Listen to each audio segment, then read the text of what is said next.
평생을 아버지처럼 모신 장인의 새 여자가 15년 전 제가 비참하게 버렸던 옛 연인이라니 이 끔찍한 지옥도 앞에서 저는 숨조차 쉴 수 없었습니다. 2026년 3월 3일 화요일, 달력을 보니 개구리가 겨울잠에서 깬다는 경칩이 코앞인데 창문을 때리는 바람소리는 여전히 한겨울의 그것처럼 매섭습니다.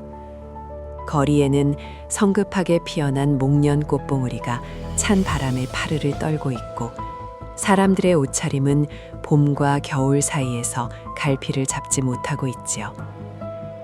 오늘 제가 여러분께 들려드릴 이야기는 바로 이 변덕스러운 3월의 날씨처럼 따스한 봄인 줄 알았던 황혼의 로맨스가 실은 뼈를 깎는 혹한의 비극이었음을 깨닫게 된 어느 가족의 기막힌 사연입니다.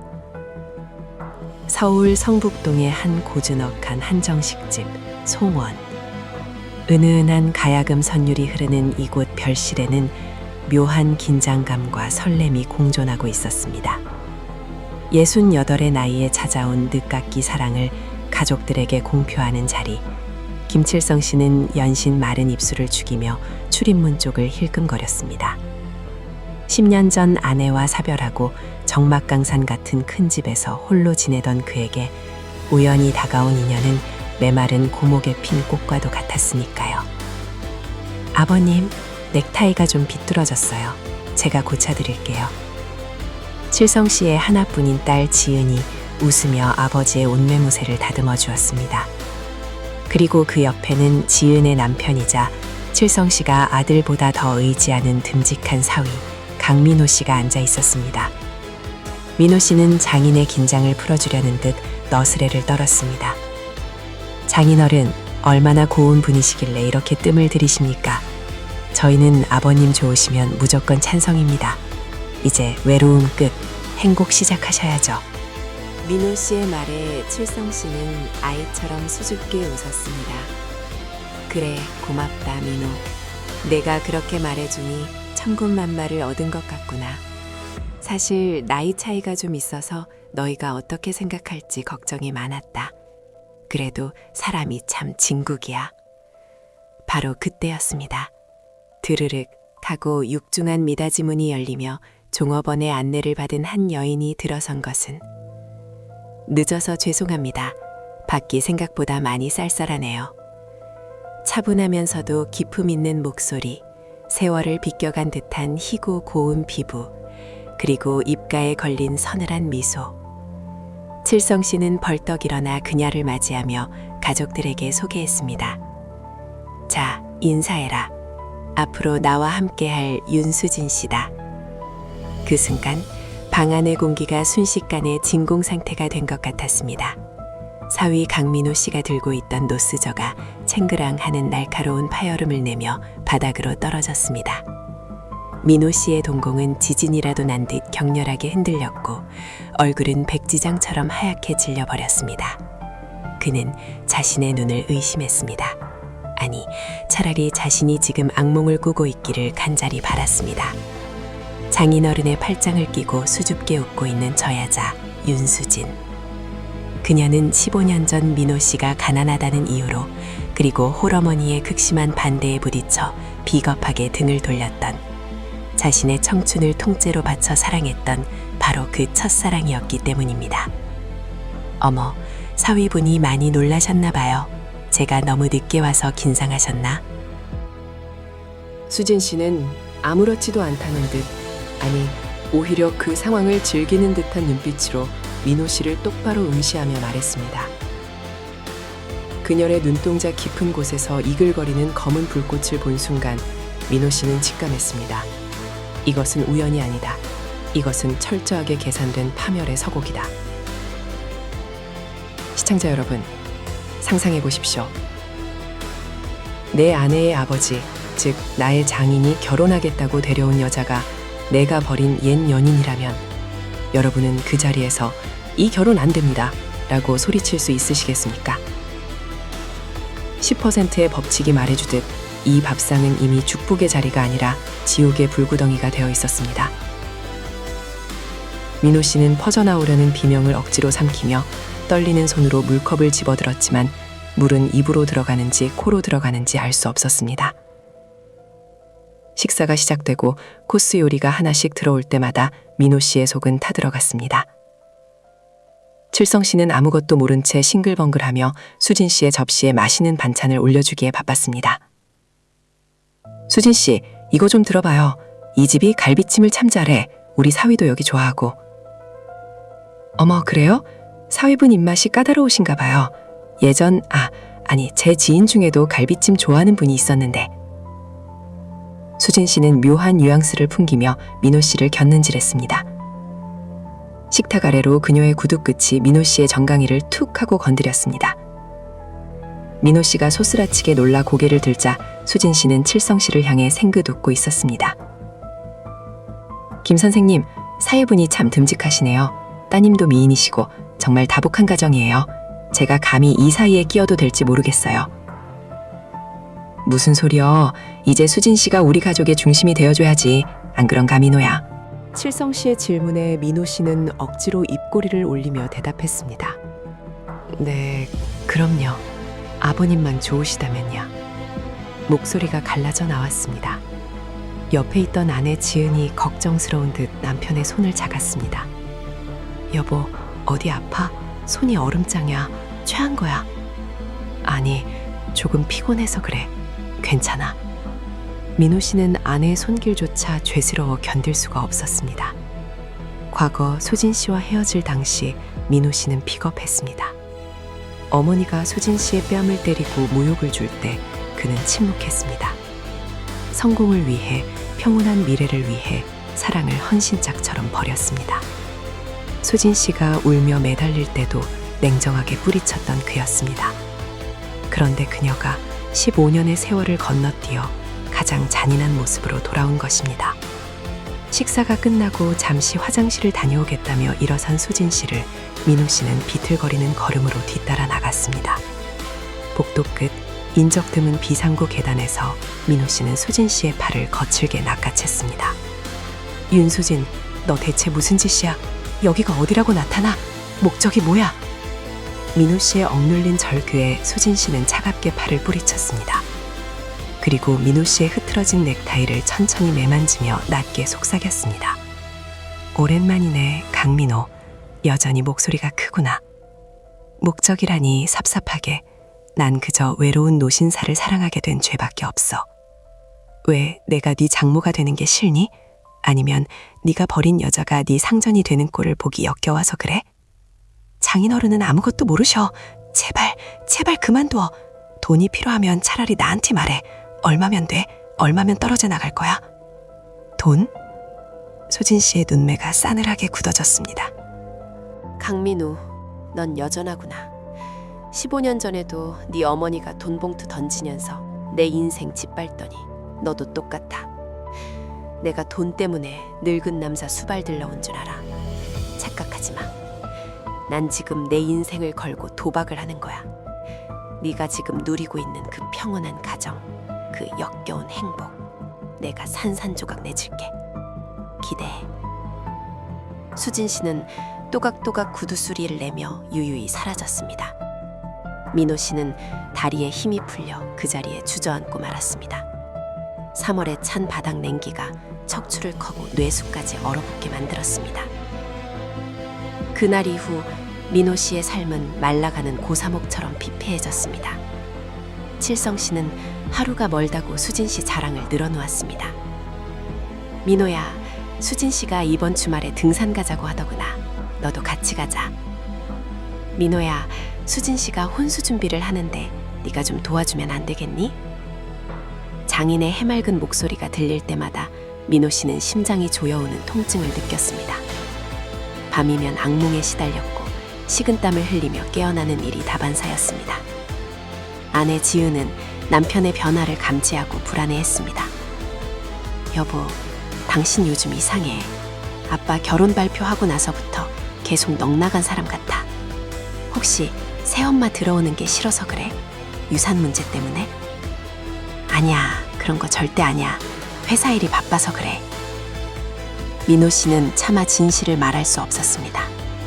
사실 당신 아버지가 결혼하려는 여자가 내 옛 애인이야 라는 말을 어떻게 할 수 있겠습니까? 그 말을 하는 순간 아내와의 신뢰는 물론이고 칠성 씨의 심장에 비수를 꽂는 일이 될 테니까요. 칠성 씨는 고혈압과 협심증을 앓고 있어 충격을 받으면 위험할 수도 있었습니다. 민호 씨는 이러지도 저러지도 못한 채 홀로 속이 문드러져 갔습니다. 시간은 야속하게도 빠르게 흘러 3월 중순이 되었습니다. 칠성 씨는 봄이 가기 전에 식을 올리겠다며 서둘렀습니다. 그러던 어느 날 사단이 나고 말았습니다. 칠성 씨가 예비 사돈, 즉 수진 씨의 가족과는 연이 끊겼다는 말에 함을 드리는 절차를 생략하고 대신 집에서 조촐하게 가족끼리 저녁을 먹기로 한 날이었습니다. 수진 씨는 칠성 씨의 본가 주방을 마치 제 집처럼 드나들며 음식을 준비했습니다. 지은이 옆에서 거들려 하자 수진 씨가 웃으며 말했습니다. 지은 씨는 앉아 있어요. 임신 준비 중이라면서요? 몸 조심해야지. 내가 다 할게요. 그 친절한 말투 속에 숨겨진 가시는 민호 씨만 느낄 수 있었습니다. 식사 도중 수진 씨가 갑자기 안방에서 앨범 하나를 들고 나왔습니다. 김 선생님, 제가 짐 정리하다가 옛날 사진을 하나 발견했는데 이거 선생님 젊었을 때랑 너무 닮았지 뭐예요? 한번 보세요. 수진 씨가 건넨 사진은 칠성 씨의 사진이 아니었습니다. 그것은 15년 전 민호 씨와 수진 씨가 바닷가에서 찍은 다정한 커플 사진이었습니다. 두 사람은 서로를 껴안고 세상 가장 행복한 표정을 짓고 있었습니다. 칠성 씨가 안경을 고쳤으며 사진을 들여다보았습니다. 응? 이게 나라고? 아닌데? 이 남자 어딘가 낯이 익은데? 가만, 이거 민호 아니냐? 순간 젓가락질하던 지은의 손이 멈췄습니다. 민호 씨는 숨이 멎을 것 같았습니다. 칠성 씨가 사진 속 남자를 유심히 보더니 고개를 갸웃거렸습니다. 젊었을 때 민호랑 똑같이 생겼네? 근데 옆에 있는 여자는 수진 씨 당신 젊었을 때랑 비슷한 것 같기도 하고. 그때 수진 씨가 까르르 웃음을 터뜨렸습니다. 어머 선생님도 참 농담도 잘하세요. 그냥 닮은 사람인가 보죠. 세상에 닮은 사람은 많잖아요. 그쵸 사위분. 그녀는 교묘하게 위기를 넘기는 척했지만 그것은 명백한 폭탄 투척이었습니다. 의심의 씨앗을 뿌린 것입니다. 칠성 씨는 허허 웃으며 넘겼지만 여자의 직감을 가진 지은의 눈빛은 달랐습니다. 지은은 사진을 뚫어지게 쳐다보다가 남편의 얼굴을 보았습니다. 사시나무 떨듯 떨고 있는 남편의 손, 그리고 핏기 없는 얼굴. 지은의 머릿속에서 퍼즐 조각이 맞춰지기 시작했습니다. 그날 밤 집으로 돌아온 지은은 남편을 추궁했습니다. 당신 아까 그 사진 뭐야? 솔직히 말해. 아빠 여자친구분 당신 아는 사람이지? 민호 씨는 끝까지 부인하려 했습니다. 무슨 소리야. 말도 안 되는 소리 하지 마. 그냥 닮은 사람이라잖아. 거짓말. 당신 아까 식당에서도 그랬잖아. 그 여자 처음 들어왔을 때 컵 깨뜨리고 계속 눈못 마주치고. 나 바보 아니야. 말해. 무슨 사이야? 결국 민호 씨는 무너지고 말았습니다. 바닥에 무릎을 꿇고 오열하며 모든 것을 털어놓았습니다. 과거의 연인이었다는 것, 그러나 지금은 아무 사이도 아니라는 것, 그녀가 복수심에 접근한 것 같다는 것까지. 지은은 충격에 휩싸여 말을 잇지 못했습니다. 배신감과 공포가 동시에 밀려왔습니다. 그럼 아빠는 어떻게? 저 여자가 아빠를 사랑하는 게 아니라 복수하려고 접근한 거라면 우리 아빠는 어떡하냐고. 지은의 울부짖음은 3월의 밤 공기를 찢어놓았습니다. 다음 날 지은은 수진 씨를 찾아갔습니다. 카페에 마주 앉은 두 여자. 지은은 단도직입적으로 물었습니다. 우리 아빠한테서 떨어지세요. 당신 정체 다 알아요. 내 남편 옛 여자라면서요? 복수하고 싶으면 남편한테 하지 왜 죄없는 우리 아빠를 이용해요? 수진 씨는 여유롭게 커피를 한 모금 마시며 대답했습니다. 죄가 없다? 글쎄, 자식을 잘못 키운 것도 죄라면 죄겠지. 그리고 지은 씨, 착각하지 마요. 난 지금 김 선생님을 사랑하려고 노력 중이에요. 돈 많고 매너 좋고 나한테 끔찍하게 잘해주는 남자. 내가 마다할 이유가 없잖아요. 15년 전 당신 시어머니가 날 쓰레기 취급하며 내쫓았을 때 난 맹세했어. 반드시 보란 듯이 성공해서 떵떵거리며 살겠다고. 근데 그 기회를 제 발로 차라고. 웃기지 마. 당신 정말 악마구나. 아빠한테 다 말씀드릴 거야. 당신이 어떤 여잔지. 말해. 상관없어. 근데 김 선생님 혈압이 높으시던데 이 충격을 감당하실 수 있을까? 쓰러지시기라도 하면 그건 다 네 덕분인 줄 알아. 수진 씨의 협박에 지은은 입술을 깨물었습니다. 진퇴양난이었습니다. 사실을 말하자니 아버지가 쓰러질까 두렵고 놔두자니 아버지가 평생 속고 살며 이용당할 것이 뻔했습니다. 하지만 꼬리가 길면 잡히는 법, 칠성 씨는 바보가 아니었습니다. 며칠 뒤 칠성 씨는 우연히 수진 씨의 통화 내용을 듣게 되었습니다. 그래, 거의 다 됐어. 늙은이가 아주 나한테 푹 빠져서 정신을 못 차려. 곧 혼인신고부터 하자고 조르는 중이야. 강민호? 그 자식 꼴 좀 봐야 하는데 매일매일 말라 죽어가는 꼴이 아주 볼만해. 화장실 문 밖에서 이 통화를 들은 칠성 씨의 손이 부들부들 떨렸습니다. 하늘이 무너지는 것 같았습니다. 자신이 믿었던 사랑, 노년의 마지막 축복이라 믿었던 여자가 자신의 사위를 파멸시키기 위해 온 자객이었다니. 칠성 씨는 가슴을 움켜쥐고 주저앉았습니다. 극심한 흉통이 몰려왔습니다. 신음소리에 놀란 수진 씨가 화장실에서 나왔을 때 칠성 씨는 이미 바닥에 쓰러져 거친 숨을 몰아쉬고 있었습니다. 어머, 선생님, 왜 이러세요? 수진 씨는 당황했지만 119를 부르기 전에 잠시 망설였습니다. 이대로 이 노인이 사라진다면? 하지만 그녀의 양심 한구석에 남은 아주 작은 조각이 그녀를 움직였습니다. 병원 응급실. 칠성 씨는 다행히 생명에는 지장이 없었지만 심신이 극도로 쇠약해져 있었습니다. 소식을 듣고 달려온 민호 씨와 지은 씨는 산소 마스크를 쓴 아버지를 보고 오열했습니다. 병실 구석에는 수진 씨가 고개를 숙인 채 앉아 있었습니다. 민호 씨가 수진 씨에게 달려들어 소리쳤습니다. 나가! 당장 나가! 당신이 아버님을 이렇게 만들었어. 이제 속이 시원해? 그때 칠성 씨가 힘겹게 눈을 뜨고 손을 들어 제지했습니다. 민호야, 그만해라. 칠성 씨의 목소리는 작았지만 단호했습니다. 그는 산소 마스크를 잠시 내리고 수진 씨를 불렀습니다. 수진 씨, 이리 좀 와보시오. 수진 씨가 쭈뼛거리며 침대 곁으로 다가갔습니다. 칠성 씨는 슬픈 눈으로 그녀를 바라보았습니다. 다 들었어. 당신이 왜 내게 왔는지, 민호와 무슨 사이였는지. 병실 안은 침묵에 휩싸였습니다. 민호 씨는 고개를 들 수 없었습니다. 내가 참 어리석었지. 욕심이 과했어. 다 늙어서 젊고 예쁜 여자가 좋다고 해벌쭉했으니 벌을 받는 게지. 칠성 씨의 눈가에서 눈물이 주르륵 흘러내렸습니다. 하지만 수진 씨, 당신도 참 가엾은 사람이구려. 지난 15년을 복수심이라는 지옥불 속에서 살았으니 얼마나 뜨거웠겠소. 나를 속인 건 밉지만 당신의 그 잃어버린 세월이 안타까워 화를 낼 힘도 없구려. 칠성 씨의 예상치 못한 용서와 연민의 말에 도끼로 가득 찼던 수진 씨의 눈동자가 흔들렸습니다. 그녀는 비난과 욕설을 예상했습니다. 하지만 돌아온 것은 늙은 노인의 따뜻한 연민이었습니다. 가시오. 가서 이제 남 미워하지 말고 당신 인생을 사시오. 민호, 너도 지난 일은 지난 일이다. 죄책감 갖지 마라. 이게 다 내 팔자 소관이다. 수진 씨는 그 자리에서 털썩 무릎을 꿇고 엉엉 울기 시작했습니다. 15년 동안 꽁꽁 얼어붙었던 그녀의 마음이 노인의 진심 어린 눈물 한 방울에 녹아내린 것입니다.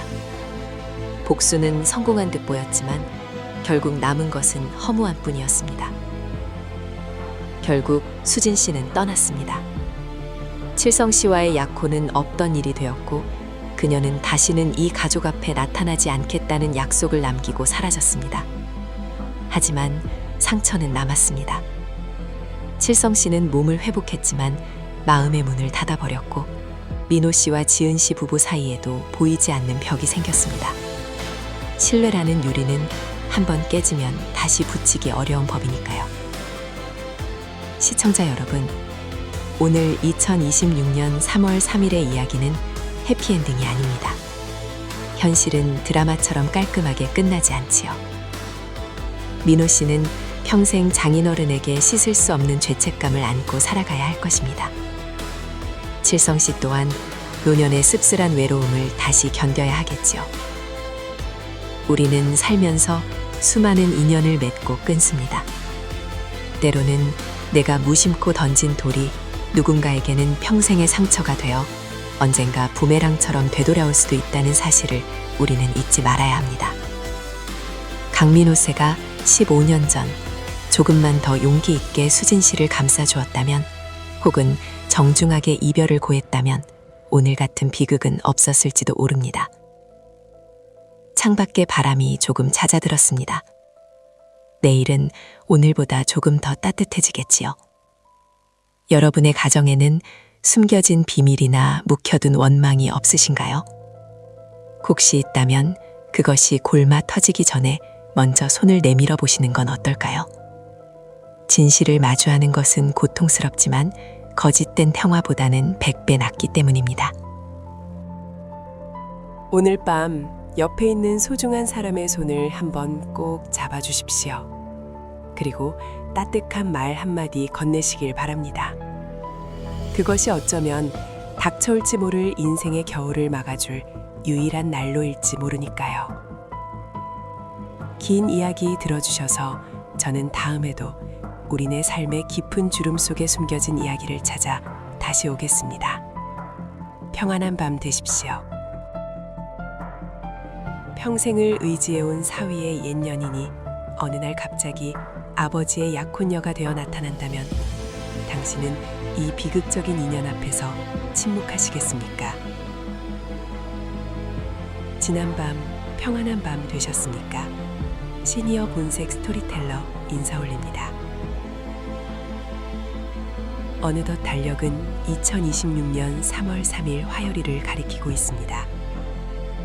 입춘이 지나고 우수도 지났건만 오늘따라 창문을 두드리는 바람 소리가 예사롭지 않습니다. 마치 봄이 오는 것을 시샘이라도 하듯 꽃샘추위가 기승을 부리는 날입니다. 거리의 사람들은 얇아지려던 옷깃을 다시 꽁꽁 여미고 종종 걸음을 치고 있더군요. 오늘 제가 여러분께 들려드릴 이야기 또한 이 3월의 꽃샘추위처럼 따스했던 한 가정에 불어닥친 매서운 한파에 관한 이야기입니다. 겉으로는 평온해 보이지만 그 속을 들여다보면 차마 말로 다할 수 없는 기막힌 사연. 지금부터 저와 함께 그 내막을 들여다보시겠습니다. 이야기의 주인공은 서울 마포구의 한 아파트에 거주하는 65살의 박상훈님입니다. 상훈님은 젊은 시절 건설업에 종사하며 자수성가한 분으로 10년 전 아내와 사별한 후 홀로 지내오셨습니다. 남부럽지 않은 재력에 점잖은 성품을 지녔지만 텅 빈 집안을 채우는 적막감만큼은 어찌할 도리가 없었지요. 그런 상훈님에게 유일한 낙이 있다면 바로 눈에 넣어도 아프지 않은 외동딸 미래양과 듬직한 사위 최진혁 군이었습니다. 특히 사위 진혁 군은 아들이 없는 상훈님에게 아들 그 이상의 존재였습니다. 주말이면 꼭 들러 말동무가 되어주고 사우나도 함께 다니며 등도 밀어주는 그런 살갑고 믿음직한 사위였으니까요. 사건의 발단은 바로 오늘 상훈님의 생신을 겸한 가족 식사 자리에서 시작되었습니다. 며칠 전부터 상훈님은 딸 내외에게 중대 발표가 있다며 들뜬 목소리로 전화를 걸어오셨습니다. 상훈님은 평소 잘 입지 않던 붉은색 넥타이를 메고 거울 앞에서 몇 번이나 옷매무새를 다듬으며 설레는 마음을 감추지 못했습니다. 그 모습은 마치 첫사랑을 앞둔 소년과도 같았습니다. 고급 한정식 집의 은은한 조명 아래 상훈님은 마침내 입을 열었습니다. 사실 나에게도 좋은 사람이 생겼다. 남은 인생을 함께하고 싶은 사람이야. 오늘 너희에게 정식으로 소개하고 싶어서 불렀다. 딸 미래양은 아버지의 말에 환하게 웃으며 박수를 쳤고 사위 진혁군 역시 아버님 정말 축하드립니다. 어떤 분인지 빨리 뵙고 싶네요 라며 진심으로 기뻐했습니다. 하지만 그 화기애애했던 분위기는 룸의 미닫이 문이 열리고 한 여인이 들어서는 순간 산산조각이 나고 말았습니다. 단아한 베이지색 원피스를 입고 들어선 여인, 그녀는 40 초반의 이서영 씨였습니다. 상우님은 자리에서 벌떡 일어나 그녀의 손을 잡으며 행복한 미소를 지었지만 맞은편에 앉아있던 사위 진혁군의 얼굴은 순식간에 흑빛으로 변했습니다. 진혁군이 들고 있던 물컵이 와장창 소리를 내며 바닥으로 떨어졌고 깨진 유리 파편이 사방으로 튀었습니다. 식당 안의 모든 시선이 진혁군에게 쏠렸습니다. 하지만 진혁군은 떨어진 컵을 주울 생각조차 하지 못한 채 덜덜 떨리는 눈동자로 서영 씨를 응시하고 있었습니다. 그녀는 바로 15년 전 진혁군이 목숨을 바쳐 사랑했던 그리고 비참하게 헤어졌던 옛 연인 이서영이었기 때문입니다. 처음 뵙겠습니다. 말씀 많이 들었어요. 사위분이 참 훌륭하시다고요. 서영 씨는 아무것도 모른다는 듯 생긋 웃으며 고개를 숙였습니다. 그 목소리, 그 눈웃음. 15년이라는 세월이 흘렀지만 진혁군의 기억 속에 문신처럼 새겨진 그녀의 모습 그대로였습니다. 진혁군은 섬이 턱 막혀왔습니다. 심장이 귓가에서 쿵쿵거리며 터질 듯 요동쳤습니다. 어떻게 이런 일이 있을 수 있단 말입니까? 내 과거의 여자가 장인어른의 약혼녀가 되어 눈앞에 나타나다니요. 이건 악몽이어야만 했습니다. 자네 왜 그러나? 어디 아픈가? 상우님이 걱정스런 얼굴로 물었지만 진혁군의 귀에는 아무것도 들리지 않았습니다. 딸 미래양이 급히 남편의 옷에 튄 물을 닦아주며 여보 괜찮아? 너무 놀랐나 봐요. 아빠가 재혼하신다는 게 실감이 안 나나 봐 라며 애써 분위기를 수습하려 했습니다.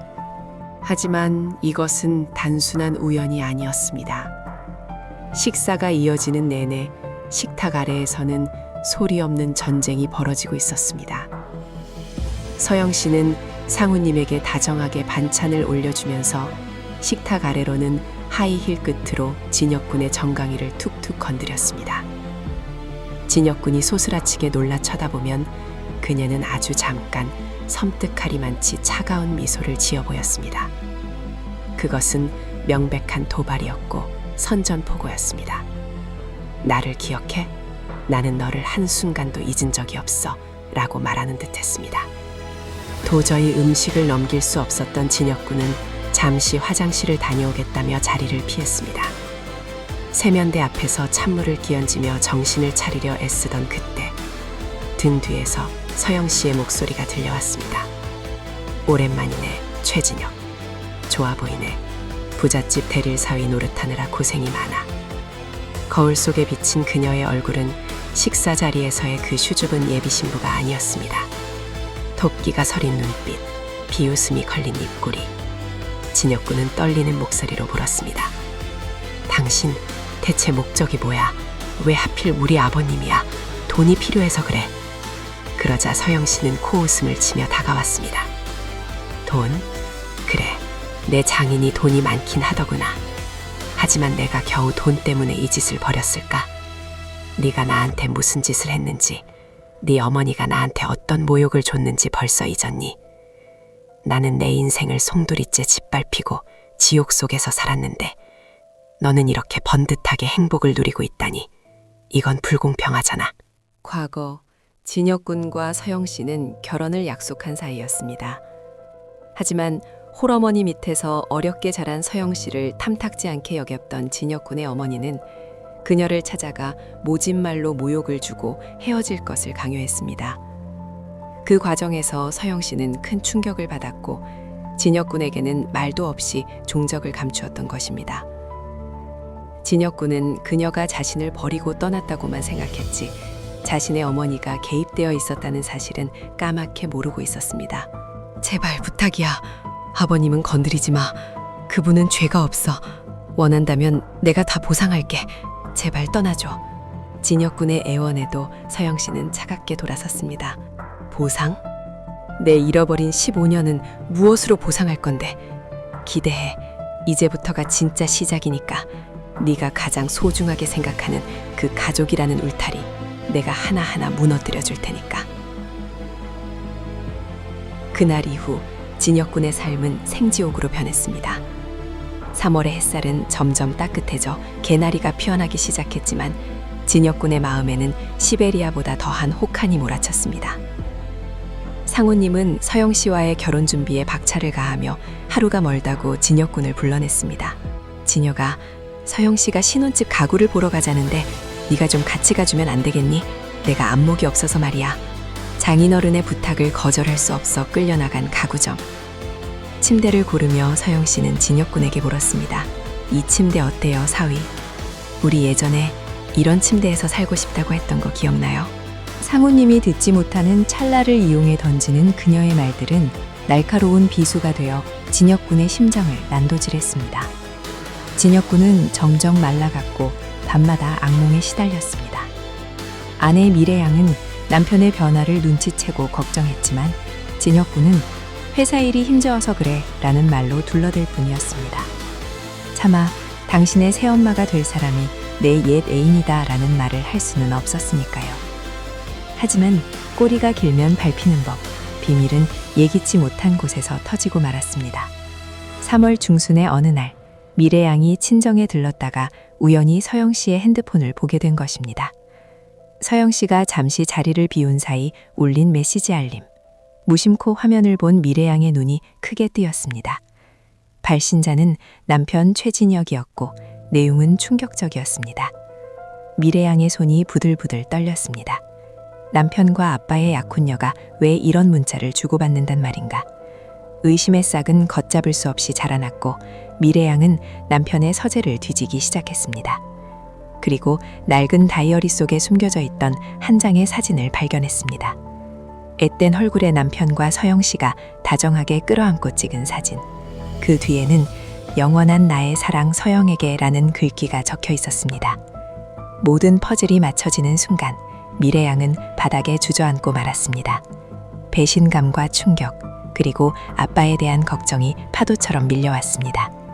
그녀는 그 길로 서영 씨를 찾아갔습니다. 당신 누구야? 우리 남편이랑 무슨 사이였어? 우리 아빠한테 접견한 이유가 뭐야? 미래양의 절규에 서영 씨는 기다렸다는 듯 가면을 벗어던졌습니다. 어머, 이제야 알았니? 좀 늦었네.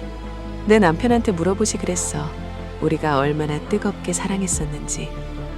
내 아빠는 그저 내가 내 남편을 다시 만나기 위한, 그리고 너희 집안에 복수하기 위한 수단일 뿐이야. 뭐라고? 당신 미쳤어? 어떻게 사람 마음을 가지고 장난을 쳐? 장난? 이건 장난이 아니야. 심판이지. 너희들이 행복하게 사는 꼴 더는 역겨워서 못 봐주겠거든. 서영 씨의 독설에 충격을 받은 미래양은 뒷목을 잡고 쓰러지고 말았습니다. 임신 초기였던 그녀에게 극도의 스트레스는 치명적이었습니다. 병원으로 옮겨진 미래양은 다행히 의식을 찾았지만 뱃속의 아이는 유산될 위기에 처했습니다. 소식을 듣고 달려온 상우님과 진혁군, 병실안은 침통한 공기로 가득 찼습니다. 상우님은 사색이 되어 누워있는 딸의 손을 잡고 눈물을 흘렸습니다. 그때 진혁군이 털썩 무릎을 꿇었습니다. 아버님, 죽을 죄를 지었습니다. 상우님은 젖은 눈으로 사이를 바라보았습니다. 전에 그게 무슨 소린가? 모두 제 탓입니다. 서영 씨, 아니 그 여자, 제가 예전에 만나던 여자입니다. 저 때문에, 저희 집안에 대한 원한 때문에 아버님께 의도적으로 접근한 겁니다. 진혁군의 고백은 병실 안에 폭탄처럼 떨어졌습니다. 상우님은 믿을 수 없다는 표정으로 사위와 딸을 번갈아 보았습니다. 자신의 인생 마지막 사랑이라 믿었던 여자가 실은 사위의 옛 연인이었고 복수를 위해 자신을 이용했다는 사실, 65평생 쌓아온 상우님의 세계가 와르르 무너져 내리는 순간이었습니다. 그때 병실 문이 열리고 서영 씨가 들어왔습니다.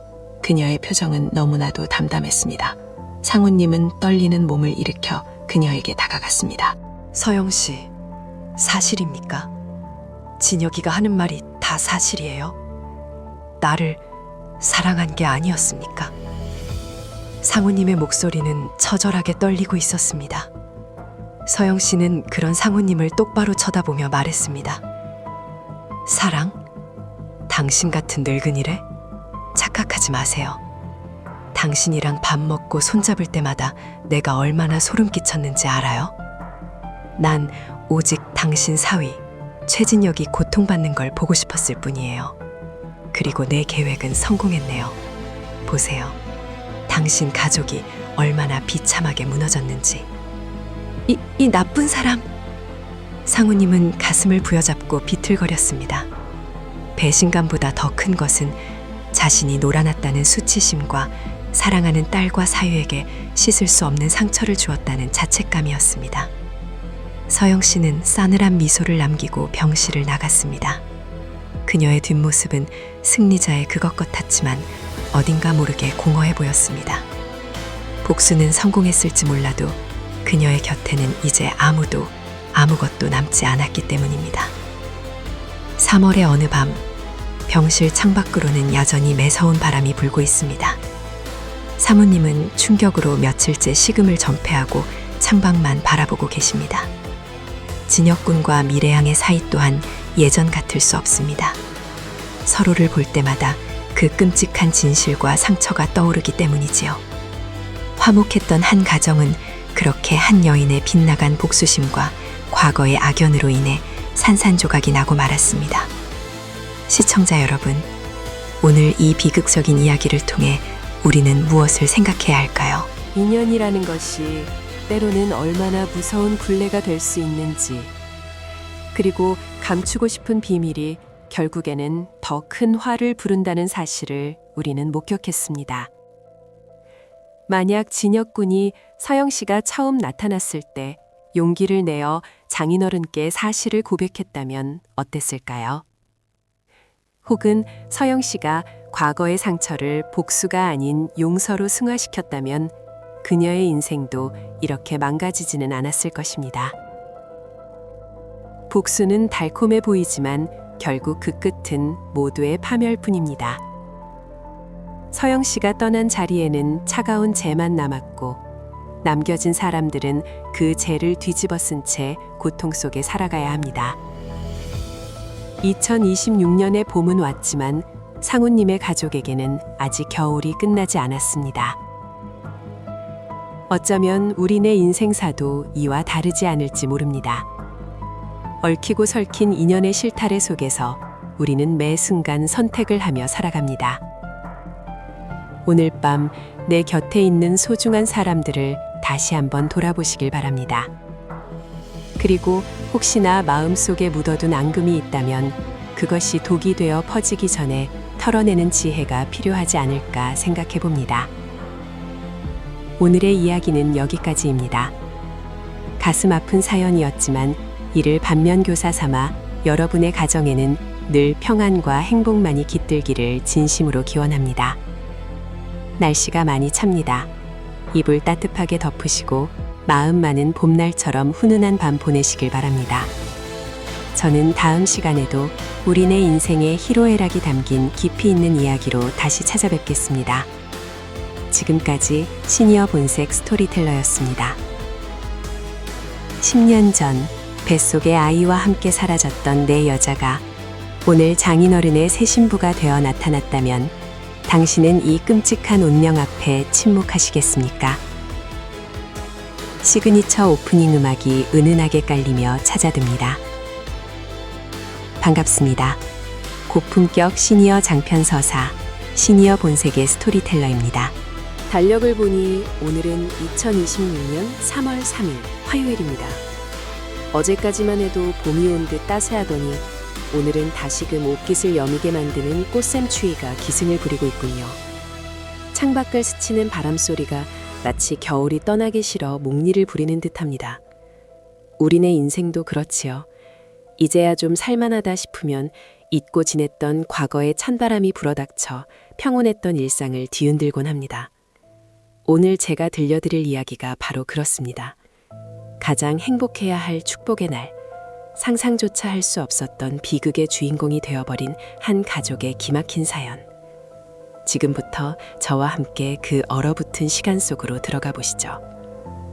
서울 종로의 한 고즈넉한 한정식집 송화정.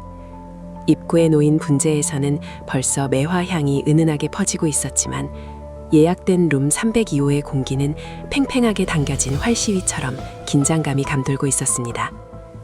68의 나이, 건실한 중소기업을 운영하며 남부러울 것 없이 살아온 민동석 어르신은 오늘따라 유난히 들뜬 표정이었습니다. 15년 전 아내와 사별하고 정막강산 갔던 집에 홀로 남겨졌던 그에게 황혼의 로맨스가 찾아온 것입니다. 동석 씨의 곁에는 그의 분신과도 같은 외동딸 수아 씨와 아들보다 더 살갑고 듬직한 사위 이준기 씨가 앉아 있었습니다. 준기 씨는 동석 씨에게 있어 단순한 사이가 아니었습니다.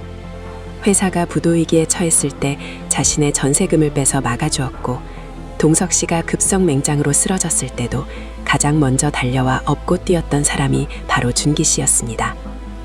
그런 사위와 딸 앞에서 동석 씨는 어린아이처럼 붉어진 얼굴로 입을 열었습니다.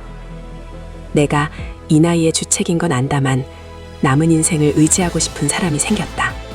너희에게 제일 먼저 보여주고 싶어서 불렀어. 들어오라고 아마. 동석 씨의 신호에 미닫이 문이 스르르 열렸습니다. 그리고 그 순간 3월의 차가운 바람보다 더 서늘한 기운이 방 안을 덮쳤습니다. 단아한 베이지색 원피스를 입고 들어선 여인 차혜린 씨. 40 초반의 나이가 믿기지 않을 만큼 고혹적인 그녀가 동석 씨의 옆자리에 앉으며 고개를 숙였습니다. 안녕하세요. 차혜린이라고 합니다. 회장님께 말씀 많이 들었어요. 그 목소리. 12년 전 빗속에서 준기 씨를 향해 울부짖던 그 목소리였습니다. 사위 준기 씨의 동공이 지진이 난 듯 흔들렸습니다.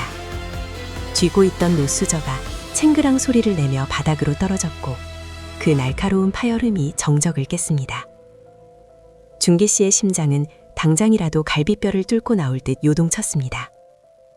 눈앞에 앉아 수줍게 웃고 있는 저 여자는 준기 씨가 20대 시절 자신의 모든 것을 바쳐 사랑했던 그리고 비참하게 버려졌던 옛 연인 혜린이었기 때문입니다. 동석 씨는 사위의 당황한 기색을 전혀 눈치채지 못한 채 혜린 씨의 손등을 토닥이며 웃었습니다. 어허, 우리 김서방이 너무 놀랐나 보구만. 하긴 자네 장모 될 사람이 이렇게 젊고 고우니 그럴만도 하지. 혜린 씨, 이쪽은 내 사위 이준기, 그리고 내 딸 수아예요. 혜린 씨의 시선이 천천히 준기 씨에게로 향했습니다. 그 눈빛에는 일말의 당황도 없었습니다. 오히려 먹잇감을 발견한 맹수처럼 서늘하고도 잔인한 미소가 입가에 스쳤습니다. 반가워요, 사위님. 앞으로 잘 부탁드려요. 가족이 된다니 참 인연이라는 게 신기하죠? 가족.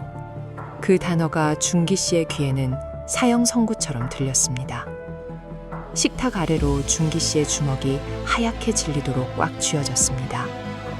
이것은 우연이 아니었습니다. 명백한 의도, 그리고 지독한 악의가 느껴졌습니다.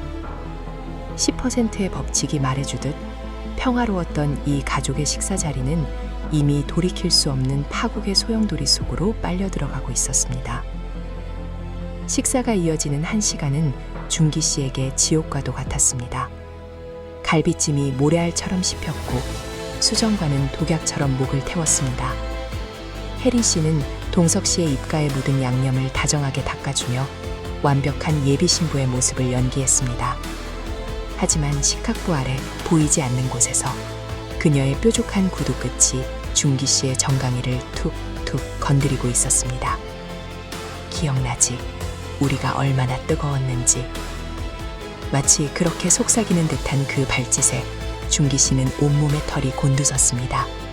식은 땀이 등줄기를 타고 흘러내렸습니다. 옆에 앉은 아내 수아는 아무것도 모른 채 아빠가 좋으시다니 저도 좋아요. 언니, 아니 새어머니라고 불러야 하나요? 하며 웃음꽃을 피우고 있었습니다. 그 해맑은 모습이 준기 씨의 가슴을 더욱 옥죄어 왔습니다.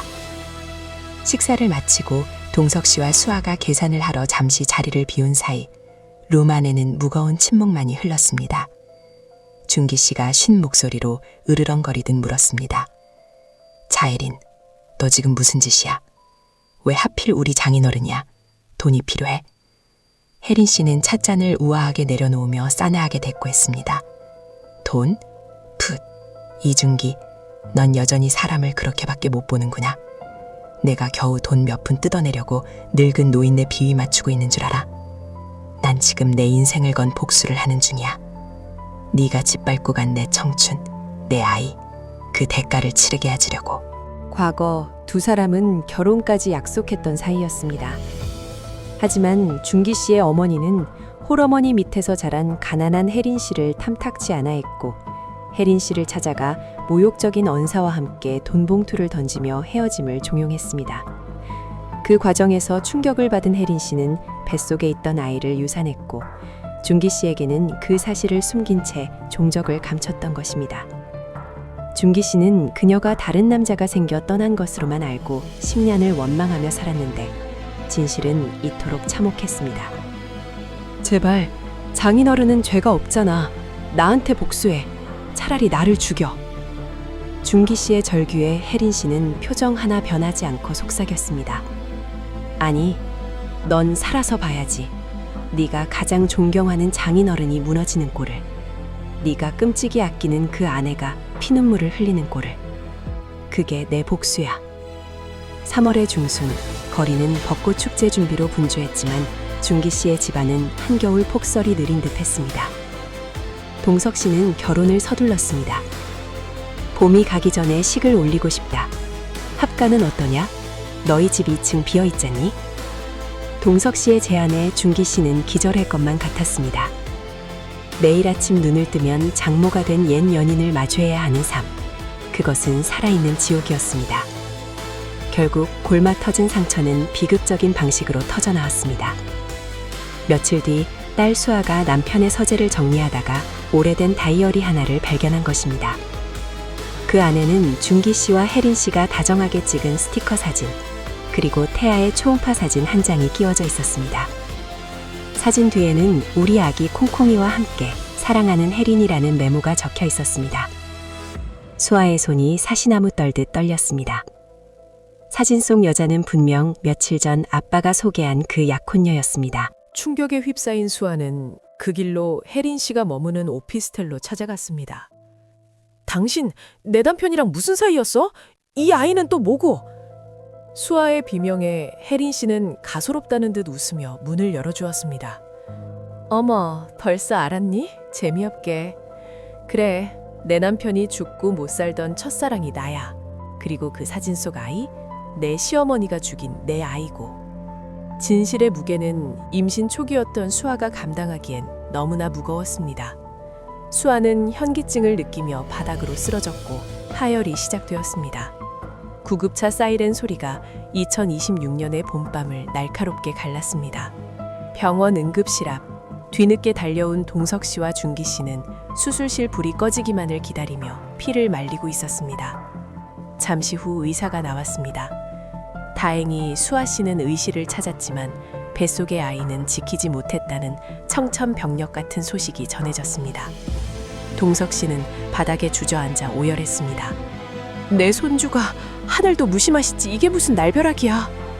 그때 또각또각 구두 소리와 함께 혜린 씨가 복도 끝에서 나타났습니다. 검은색 코트를 입은 그녀의 모습은 마치 저승사자 같았습니다. 그녀는 동석 씨에게 다가가 가증스러운 목소리로 위로를 건넸습니다. 회장님, 너무 상심 마세요. 산모가 건강하니 다시 기회가. 그 입 닥쳐! 준기 씨가 짐승 같은 포효를 지르며 혜린 씨의 멱살을 잡았습니다. 동석 씨가 놀라 사위를 말렸습니다. 이서방, 자네 지금 이게 무슨 패륜인가? 장모 될 사람한테. 준기 씨는 혜린 씨를 밀쳐내고 장인어른 앞에 무릎을 꿇었습니다. 굵은 눈물이 병원 바닥으로 뚝뚝 떨어졌습니다. 아버님, 죽여주십시오. 제가 죄인입니다. 저 여자, 혜린이, 제 옛 여자입니다. 결혼까지 약속했던, 제 아이를 가졌었던 여자입니다. 병실 복도에 정적이 흘렀습니다. 지나가던 간호사들의 발걸음도 환풍기 돌아가는 소리도 멈춘 듯 했습니다. 동석 씨의 눈동자가 초점을 잃고 흔들렸습니다. 믿었던 사위, 그리고 노년의 마지막 사랑이라고 믿었던 여인, 두 사람의 입에서 나온 진실은 68인생을 송두리째 부정하는 것이었습니다. 동석 씨는 떨리는 손으로 혜린 씨를 가리켰습니다. 설마 나한테 접근한 게 복수 때문이었나? 이서방을 망가뜨리려고 나를 이용한 거야. 혜린 씨는 흐트러진 옷매무새를 정리하며 차갑게 웃었습니다. 더 이상 연기할 필요가 없다는 듯 그녀의 얼굴에는 서늘한 도끼가 가득했습니다. 네, 맞아요. 당신 사위 집안이 나한테 무슨 짓을 했는지 알면 당신도 혀를 내두를걸요? 당신 딸이 유산한 거 슬퍼요? 난 10년 전에 그 고통을 혼자 겪었어. 당신들이 하하호호 행복하게 사는 꼴을 보는데 내 속이 어땠을 것 같아. 나가! 당장 내 눈앞에서 꺼져! 동석 씨가 가슴을 부여잡으며 소리쳤습니다. 혜린 씨는 뒤도 돌아보지 않고 병원을 빠져나갔습니다. 그녀의 복수는 성공했습니다. 동석 씨의 가정은 풍비박산이 났고 준기 씨는 평생 씻을 수 없는 죄책감을 안게 되었으니까요. 하지만 병원 로비를 걸어나가는 혜린 씨의 뒷모습은 승리자의 그것이라기엔 너무나 공허해 보였습니다. 복수를 위해 자신의 인생 10년을 증오로 태워버린 여자의 마지막은 3월의 밤바람만큼이나 쓸쓸했습니다. 그로부터 며칠이 지났습니다. 동석 씨는 충격으로 쓰러져 뇌졸중 초기 진단을 받고 입원 치료 중입니다. 준기 씨는 매일 병실을 지키지만 장인어른은 사위에게 눈길 한번 주지 않습니다. 아내 수아 씨는 친정집으로 돌아가 이혼 서류를 준비하고 있습니다. 당신 얼굴을 볼 때마다 죽은 아이와 그 여자가 생각나서 견딜 수가 없어. 수아 씨의 마지막 말은 준기 씨의 가슴에 영원히 박힌 대못이 되었습니다. 시청자 여러분, 2026년의 봄은 왔지만 이 가족의 마음속에는 영원히 녹지 않을 빙하가 자리 잡게 되었습니다. 오늘 이 비극적인 이야기를 통해 우리는 무엇을 배워야 할까요? 누군가에게 준 상처는 언젠가 반드시 부메랑이 되어 돌아온다는 것. 그리고 복수라는 이름으로 행해진 칼날은 결국 휘두른 사람의 손마저 베어버린다는 사실입니다. 혜린 씨가 만약 복수 대신 용서를 혹은 자신의 삶을 더 사랑하는 쪽을 택했다면 어땠을까요? 준기 씨가 과거의 매듭을 확실히 짓고 살았더라면, 그리고 동석 씨가 외로움에 눈이 멀어 사람을 너무 쉽게 믿지 않았더라면 이 잔인한 3월의 비극은 없었을지도 모릅니다. 인생의 황혼기, 우리는 종종 외로움이라는 덫에 걸려 잘못된 선택을 하곤 합니다. 하지만 진정한 행복은 타인의 불행 위에서 혹은 거짓된 관계 위에서 결코 피어날 수 없다는 것을 잊지 마십시오.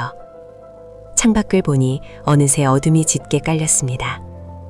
내일은 오늘보다 조금 더 따뜻한 햇살이 비치길 바라며 여러분의 가정에는 이런 비극 대신 서로를 보듬어주는 온기만이 가득하기를 기원합니다. 아는 것이 힘이 아니라 진실을 마주하고 올바르게 실천하는 것이 진정한 힘입니다. 저는 다음 시간에도 여러분의 가슴을 울리는 삶의 깊이가 담긴 이야기로 다시 찾아뵙겠습니다. 지금까지 시니어 본색 스토리텔러였습니다. 편안한 밤 되십시오. 평생을 의지해온 사위의 옛 연인이 어느 날 갑자기 아버지의 약혼녀가 되어 나타난다면 당신은 이 비극적인 인연 앞에서 침묵하시겠습니까? 편안한 밤 되셨습니까? 지난밤 여러분의 꿈자리는 뒤척임 없이 평온하셨는지요? 밤사이 내린 서리가 아직 채 녹지 않은 2026년 3월 3일 화요일 아침입니다. 달력을 보니 어느덧 당집이 코앞인데 창문을 두드리는 바람은 여전히 꽃샘추위라는 이름값을 톡톡히 하고 있습니다. 어쩌면 계절도 물러가는 겨울이 아쉬워 심술을 부리는 것일지도 모르겠습니다. 오늘 제가 들려드릴 이야기 속 주인공의 마음에도 봄을 시샘하는 매서운 눈보라가 휘몰아치고 있습니다. 겉보기엔 안 부러울 것 없는 화목한 가정에 찾아온 기막히고도 잔인한 인연의 굴레. 지금부터 그 서늘한 진실의 문을 조심스럽게 열어보겠습니다. 서울 종로구의 한 고풍스러운 한정식집. 룸 안에는 묘한 긴장감과 설렘이 공존하고 있었습니다. 올해로 65이 된 박상훈 씨는 거울에 비친 자신의 모습을 몇 번이고 확인했습니다. 아내를 먼저 떠나보내고 10년 넘게 홀로 지켜온 빈자리를 채워줄 사람. 황혼의 로맨스라는 말이 남의 얘기인 줄만 알았던 그에게 찾아온 봄날 같은 여인을 가족들에게 소개하는 날이었기 때문입니다. 장인어른, 넥타이가 조금 비뚤어졌습니다. 제가 고쳐드릴게요. 사위 최진혁 씨가 다가와 상훈 씨의 옷매무새를 다듬어 주었습니다. 진혁 씨는 상훈 씨에게 아들보다 더 믿음직한 존재였습니다. 사업 실패로 좌절했던 상훈 씨를 다시 일으켜 세운 것도, 외동딸 미래를 누구보다 아껴주는 것도 모두 진혁 씨였으니까요. 상훈 씨는 그런 사위의 어깨를 두드리며 웃었습니다. 고맙다, 진혁아. 네가 있어서 내가 든든해. 오늘 올 그 사람, 나이는 좀 어리지만 심성이 참 고운 사람이야. 너도 보면 마음에 들 게다. 그때였습니다. 드르륵 미닫이 문이 열리고 은은한 향수 냄새와 함께 한 여인이 들어섰습니다. 단아한 정장 차림에 30 후반쯤 되어 보이는 그녀, 이서영 씨였습니다. 상훈 씨는 자리에서 벌떡 일어나며 어린아이처럼 환하게 웃었습니다. 어서 와요, 서영 씨. 여기는 내 딸 미래, 그리고 이쪽은 내가 아들처럼 의지하는 사위 최진혁 서방입니다. 서영 씨가 고개를 들어 가족들을 향해 미소 지었습니다. 하지만 그 순간 방 안의 공기는 순식간에 영하로 곤두박질 쳤습니다. 사위 진혁 씨의 손에 들려있던 물컵이 쨍그랑 소리를 내며 바닥으로 떨어져 산산조각이 났습니다. 파편이 튀고 물이 쏟아졌지만 진혁 씨는 그것을 느낄 겨를조차 없었습니다. 그의 동공은 지진이라도 난 듯 격렬하게 흔들리고 있었고 얼굴은 시체처럼 하얗게 질려가고 있었습니다. 그의 눈앞에 서 있는 여자, 아버지의 약혼녀라는 이름으로 웃고 있는 이서영. 그녀는 다름 아닌 10년 전 진혁 씨가 죽을 만큼 사랑했고 또한 잔인하게 버려야만 했던 옛 연인이었기 때문입니다. 어머, 괜찮으세요? 많이 놀라셨나 봐요. 서영 씨는 아무것도 모른다는 듯 태연하게 다가와 냅킨을 건넸습니다. 그녀의 목소리, 그 말투, 심지어 입가에 걸린 점 하나까지 진혁 씨의 기억 속에 문신처럼 새겨진 바로 그 여자였습니다. 진혁 씨의 심장이 터질 듯 요동쳤습니다. 이게 무슨, 어떻게 서영이가 장인어른의 여자로. 머릿속이 하얗게 타버리는 것 같았습니다. 아내 미래가 황급히 직원을 부르며 남편을 챙겼지만 진혁 씨의 귀에는 아무 소리도 들리지 않았습니다. 오직 서영 씨의 서늘한 눈빛만이 그의 심장을 꿰뚫고 있었습니다. 10%의 법칙이 말해주듯 평화로웠던 이 가족의 식사 자리는 이미 돌이킬 수 없는 파국의 서막을 올리고 있었습니다. 식사가 시작되었지만 진혁 씨에게는 그 자리가 가시방석, 아니 불지옥이나 다름없었습니다. 상훈 씨는 서영 씨의 접시에 반찬을 놓아주며 연신 싱글벙글했습니다. 우리 서영 씨가 나 같은 늙은이를 구제해줬으니 내가 전생에 나라를 구했나 봅니다. 진혁아, 자네도 알지? 내가 요즘 얼마나 행복해하는지. 장인어른의 천진난만한 고백이 진혁 씨의 가슴에 비수처럼 꽂혔습니다. 그때 식탁 아래에서 무언가가 진혁 씨의 정강이를 툭 하고 건드렸습니다. 깜짝 놀라 고개를 드니 서영 씨가 와인잔을 입에 대며 묘한 미소를 짓고 있었습니다. 그것은 실수가 아니었습니다. 명백한 도발이었습니다. 과거 자신의 아이까지 가졌던 여자가 이제는 장모가 되겠다고 나타나 식탁 아래서 발장난을 치는 이 기괴한 상황.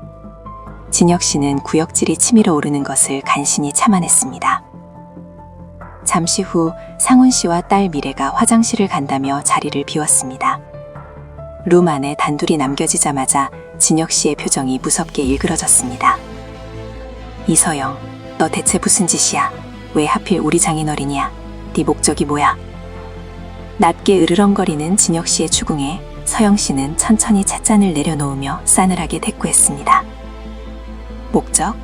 글쎄, 사랑에 무슨 목적이 있겠어. 그냥 외로운 사람끼리 마음이 맞았을 뿐이야. 왜, 내가 네 상모가 되는 게 그렇게 끔찍하니? 아니면 아직도 나한테 미련이라도 남은 거야? 닥쳐. 당장 그만둬. 아버님은 아무것도 모르시는 분이야. 상처가 많은 분이라고. 상처? 너희 집안이 나한테 준 상처에 비하면 그건 아무것도 아니야. 서영 씨의 눈빛에서 섬뜩한 도끼가 뿜어져 나왔습니다. 10년 전 진혁 씨의 어머니는 가난하다는 이유로 임신 중이던 서영 씨를 찾아가 모욕을 주고 돈 봉투를 던지며 헤어짐을 강요했습니다. 그 충격으로 서영 씨는 유산을 했고 홀로 피눈물을 흘리며 바닥까지 추락했습니다. 진혁 씨는 어머니의 계략으로 서영 씨가 자신을 배신하고 떠난 줄로만 알고 있었지만 진실은 정반대였던 것입니다. 서영 씨는 지난 10년 동안 오직 이날만을 기다리며 이를 갈아왔습니다. 자신이 겪은 지옥을 진혁 씨에게 그리고 그가 사랑하는 가족들에게 똑같이 돌려주기 위해서 말입니다. 두고 봐. 네가 누리고 있는 그 행복, 네가 가장 소중하게 여기는 사람들, 내가 하나하나 다 부서뜨려 줄 테니까. 넌 그냥 지옥불 1열에서 구경이나 해. 며칠이 지났습니다. 3월의 햇살은 제법 따스해졌지만 진혁 씨의 집안에는 냉기만 돔돌았습니다. 진혁 씨는 말라가고 있었습니다. 매일 밤 악몽에 시달렸고 아내의 미래를 똑바로 쳐다볼 수가 없었습니다. 상훈 씨는 결혼 준비에 박차를 가하며 신혼집을 알아보고 있었습니다. 진혁아, 서영 씨가 너희 집 근처 아파트를 마음에 들어 하더구나. 자주 왕래하며 살면 좋지 않겠니? 손주가 생기면 서영 씨가 봐줄 수도 있고 말이야. 장인어른의 그 말에 진혁 씨는 미칠 것만 같았습니다. 내 과거의 여자가 내 아이를 돌본다? 상상만으로도 끔찍한 일이었습니다. 그는 결국 서영 씨를 따로 불러내 무릎까지 꿇으며 애원했습니다. 내가 잘못했다. 제발, 우리 가족은 건드리지 마. 내가 다 갚을게. 원하는 게 돈이면 얼마든지 줄게. 하지만 서영 씨는 차가운 비웃음을 날렸습니다. 돈? 내가 겨우 돈 때문에 내 인생을 걸고 이 연극을 시작한 줄 알아? 최진혁, 넌 아직도 멍청하구나. 내가 원하는 건 네 파멸이야. 네가 가장 존경하는 장인의 입에서 피눈물이 나는 걸 보는 거라고. 그러던 어느 날 우려했던 일이 터지고 말았습니다. 남편의 잦은 무출과 불안 증세를 의심하던 아내 미래가 남편의 서재를 뒤지다 낡은 상자 하나를 발견한 것입니다. 그 안에는 진혁 씨가 차마 버리지 못했던 서영 씨와 함께 찍은 빛바랜 사진들과 연애 편지들이 들어 있었습니다. 사랑하는 나의 서영에게. 미래의 손이 부들부들 떨렸습니다. 사진 속 여자는 분명 며칠 전 아빠가 소개한 약혼녀 이서영이었습니다. 남편의 옛 여자가 새 엄마가 되려 한다. 미래는 충격에 숨을 쉴 수가 없었습니다. 배가 뭉쳐오고 눈앞이 캄캄해졌습니다. 임신 5개월 차였던 미래는 그 자리에 쓰러지고 말았습니다. 응급실로 실려간 미래는 다행히 유산 위기를 넘겼지만 절대 안정이 필요한 상태였습니다. 소식을 듣고 달려온 상훈 씨는 사색이 되어 병실을 지켰습니다. 그리고 그 옆에는 걱정스러운 표정을 연기하는 서영 씨가 서 있었습니다. 어쩌다 이런 일이. 미래 양이 몸이 많이 약한가 봐요, 상훈 씨. 서영 씨가 상훈 씨의 손을 잡으며 위로하자 지켜보던 진혁 씨의 이성이 끊어지고 말았습니다. 더 이상 숨길 수도 피할 수도 없었습니다. 그는 링거를 맞고 잠든 아내와 그런 딸을 보며 눈물 짓는 장인어른 앞에서 털썩 무릎을 꿇었습니다. 아버님, 죽을 죄를 지었습니다. 저 여자 서영 씨, 제 여자였습니다. 병실 안의 공기가 일순간 멈췄습니다. 상훈 씨가 천천히 고개를 돌려 사위를 바라보았습니다. 자네, 지금 뭐라고 했나? 10년 전 제가 결혼까지 약속했던 여자입니다. 저 여자는 아버님을 사랑하는 게 아닙니다. 저에게 복수하려고, 우리 가정을 파탄내려고 아버님께 접근한 겁니다. 진혁 씨의 절규에 상훈 씨 얼굴이 흑빛으로 변했습니다. 믿을 수 없다는 듯 서영 씨를 바라보자 그녀는 더 이상 가면을 쓸 필요가 없다는 듯 섬뜩한 미소를 지었습니다. 맞아요. 당신 사위가 그리고 그 잘난 집안이 나를 어떻게 짓밟았는지 알아요? 내 뱃속에 아이까지 죽게 만들고 나를 쓰레기 취급했어. 당신 딸이 누리는 그 행복 원래 내 것이었어. 서영 씨의 고함 소리가 병실을 울렸습니다. 상훈 씨는 비틀거렸습니다. 인생의 황혼기에 찾아온 마지막 축복이라 믿었던 사랑이 사실은 사위의 더러운 과거와 얽힌 복수극이었다니. 배신감과 충격으로 상훈 씨는 가슴을 부여잡고 주저앉았습니다. 나가! 당장 나가! 내 눈앞에서 사라져! 상훈 씨의 호통에 서영 씨는 도끼 어린 눈으로 모두를 한 번씩 쏘아보고는 병실을 나갔습니다. 복수는 성공했을지 모릅니다. 하지만 그녀가 남기고 간 것은 폐허가 된 한 가정뿐이었습니다. 그날 이후 상훈 씨의 집은 웃음소리가 사라진 적막강산이 되었습니다. 상훈 씨는 충격으로 알아누웠고 진혁 씨와 미래 사이에도 씻을 수 없는 앙금이 남았습니다. 미래는 남편을 볼 때마다 그 사진 속에 행복했던 두 사람과 자신을 기만했던 침묵의 시간들이 떠올라 괴로워했습니다. 진혁 씨 역시 죄책감에 고개를 들 수 없었습니다. 3월의 봄바람이 창문을 두드립니다. 하지만 이 가족에게 진정한 봄이 다시 찾아올 수 있을까요? 2026년의 봄은 그들에게 잔인하리만큼 춥고 긴 겨울로 기억될 것입니다. 시청자 여러분, 오늘 이 기가 막힌 사연을 통해 우리는 무엇을 느껴야 할까요? 과거의 인연을 매듭짓지 못한 대가가 얼마나 혹독한지, 그리고 복수라는 이름의 칼날이 결국 휘두르는 사람의 손까지 베어버린다는 사실을 목격했습니다. 서영 씨가 떠난 자리엔 승리감 대신 공허함만이 남았을 것이고, 남겨진 가족들은 깨진 신뢰의 조각을 맞추며 고통스러운 시간을 보내야 합니다. 어쩌면 우리네 인생사 얽히고 설킨 실타래를 푸는 가장 좋은 방법은 솔직함이었을지 모릅니다. 진혁 씨가 처음부터 용기를 내어 사실을 고백했더라면 비극의 크기는 조금 줄어들지 않았을까요? 호미로 막을 것을 가래로 막는다는 옛 속담이 뼈저리게 다가오는 밤입니다. 오늘 밤은 여러분의 곁에 있는 소중한 사람들의 얼굴을 한번 찬찬히 들여다보시기 바랍니다. 혹시 나도 모르게 묻어둔 비밀이나 오해의 씨앗이 있지는 않은지, 봄맞이 대청소를 하듯 마음의 묵은 먼지도 털어내는 시간이 되셨으면 합니다. 진실은 아프지만 거짓된 평화보다는 낫다는 것을 잊지 마십시오. 밤이 깊었습니다. 차가운 바람 소리가 유독 크게 들리는 밤이지만 여러분의 가정만큼은 따뜻한 온기로 가득 채워지길 바랍니다. 저는 내일도 우리네 인생의 희로애락이 담긴 깊이 있는 이야기로 여러분을 찾아뵙겠습니다. 부디 마음만은 편안한 밤 되십시오. 사위의 죽은 줄 알았던 옛 연인이 내 약혼녀로 나타난 비극, 그 파국 앞에서 무너진 60대 가장을 구원한 놀라운 반전을 공개합니다. 2026년 3월 3일 화요일, 입춘이 지난 지도 한 달이 다되어 가지만 창밖으로 불어오는 바람은 여전히 옷깃을 여미게 만듭니다. 남쪽에서는 매화가 꽃망울을 터뜨렸다는 소식이 들려오지만 서울의 하늘은 아직 잿빛 구름을 머금은 채 시린 기운을 뿜어내고 있습니다. 계절은 봄의 문턱에 서 있는데 우리네 인생에는 때때로 예고 없는 혹한이 닥쳐오곤 합니다. 오늘 제가 들려드릴 이야기는 바로 그 차가운 운명의 소용돌이 속에 휘말린 한 가족의 기막힌 사연입니다. 평생을 성실하게 살아온 60대 가장이 맞이한 인생 최대의 위기, 그리고 그 절망의 끝에서 마주한 뜻밖의 희망에 대해 이야기하려 합니다. 서울 성북동에 사는 68세 민동석 어르신은 오늘 아침 거울 앞에서 넥타이를 3번이나 고쳐맸습니다. 15년 전 아내와 사별하고 홀로 딸을 키워 시집 보낸 뒤 적막강산 같은 집에서 외로움과 싸워온 그에게 오늘은 특별한 날이었습니다. 바로 황혼에 찾아온 새로운 사랑 한유라 씨를 가족들에게 정식으로 소개하는 날이었기 때문입니다.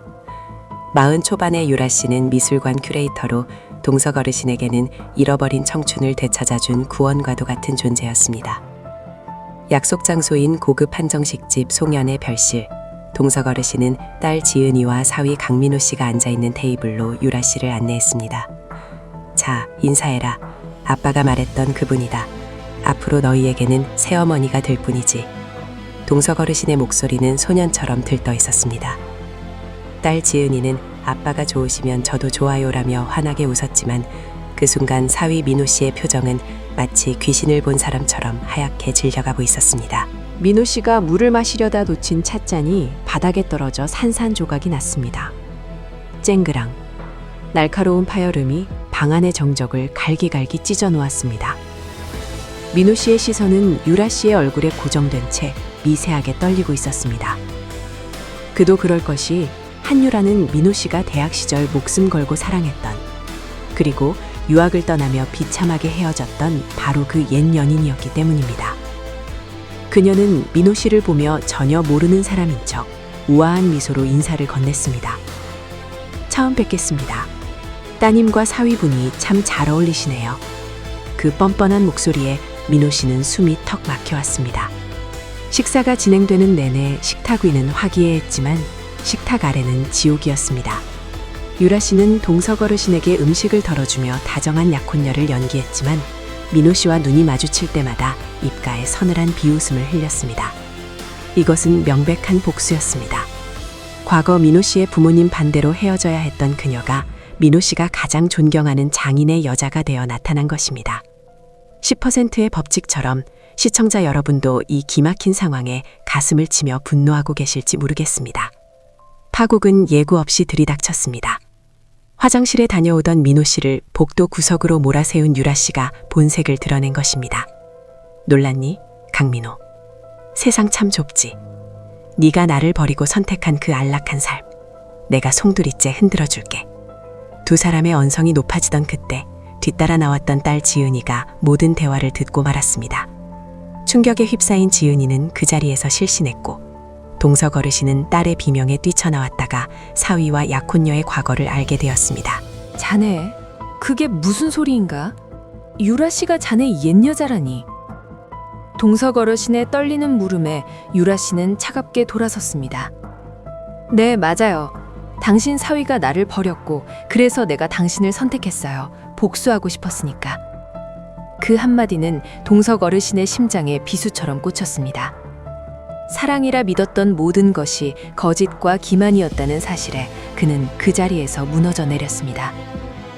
그날 이후 민동석 어르신의 집은 초상집보다 더 어두워졌습니다.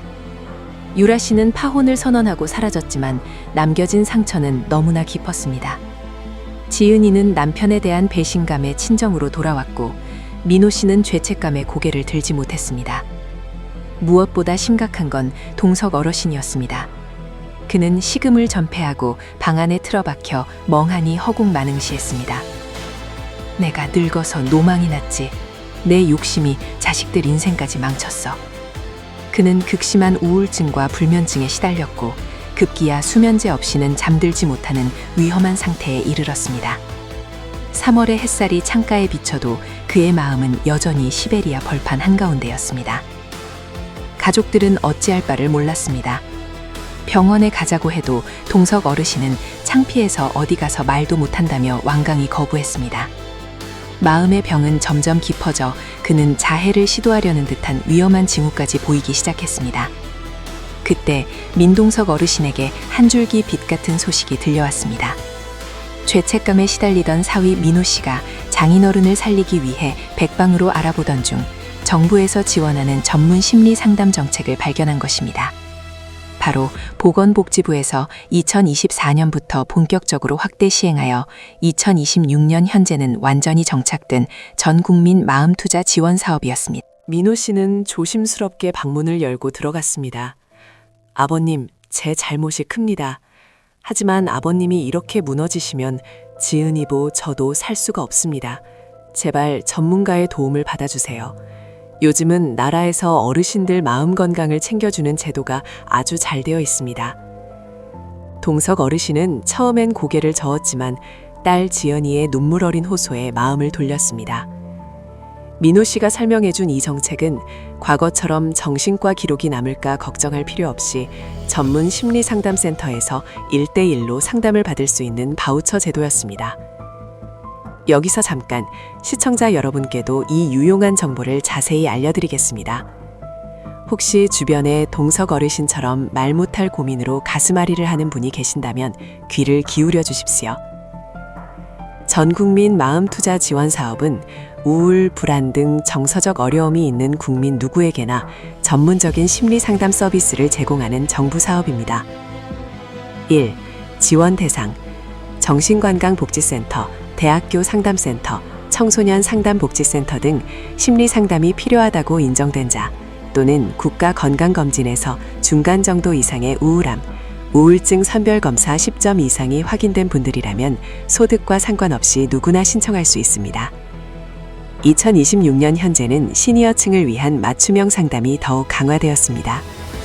2. 지원 내용 총 8회의 전문 심리 상담 서비스 바우처가 제공됩니다. 1회당 최소 50분 이상의 1대1 대면 상담이 이루어지며 상담사의 자격 등급 1급, 2급에 따라 정부 지원금이 차등 지급됩니다. 3.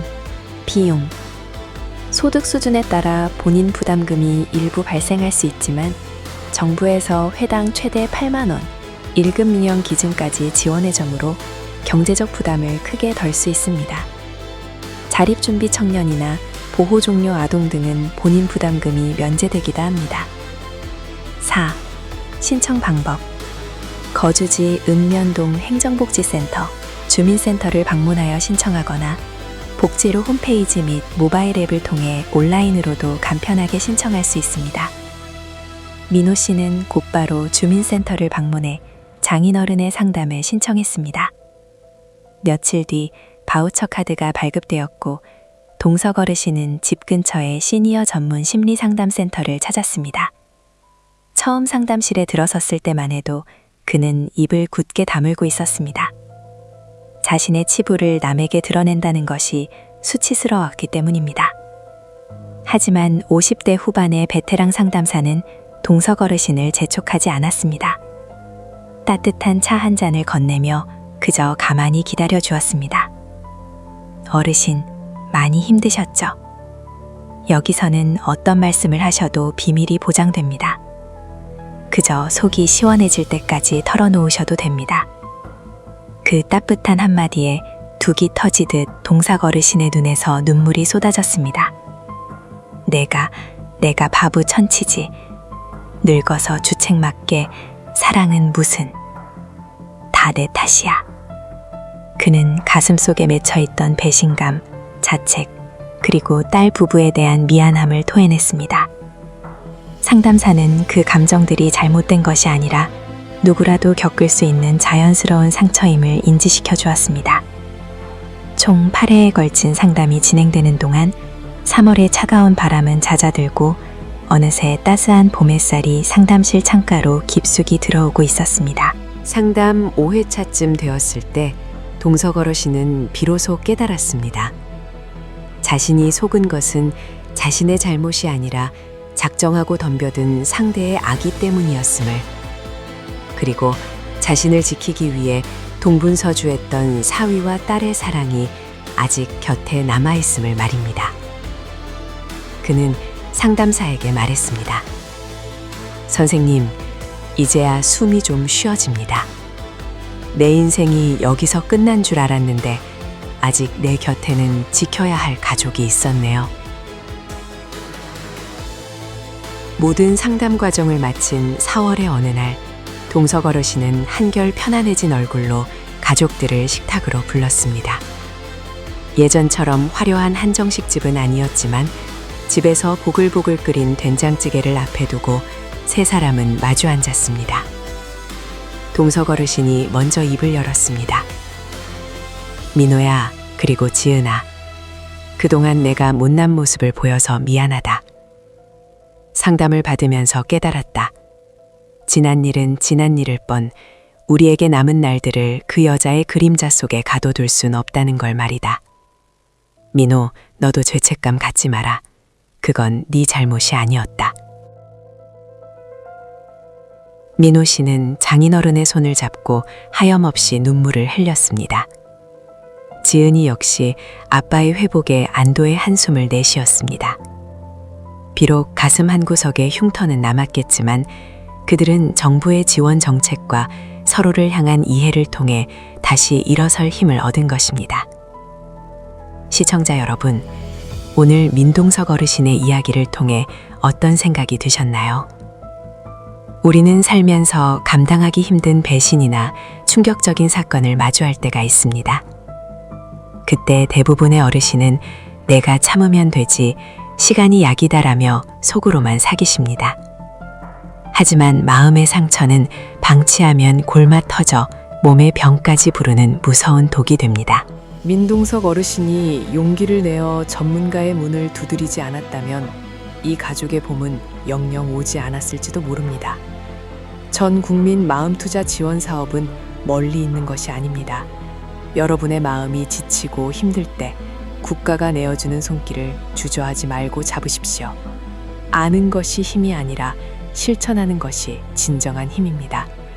혹시 지금 가슴속에 응어리진 돌덩이를 안고 계신다면 내일 당장 주민센터에 문의해 보시기를 권해드립니다. 마음이 건강해야 노년의 삶도 가족의 행복도 지킬 수 있습니다. 창밖을 보니 어느새 목련이 흐드러지게 피었습니다. 2026년의 봄은 이제야 비로소 따뜻한 온기를 전해줍니다. 여러분의 마음밭에도 우울과 근심 대신 희망이라는 꽃이 만발하기를 진심으로 기원합니다. 저는 다음 시간에도 시청자 여러분의 삶에 피가 되고 살이 되는 유익하고 감동적인 이야기로 찾아뵙겠습니다. 오늘 밤은 부디 마음의 짐을 내려놓으시고 편안한 꿈 꾸십시오. 안녕히 계십시오.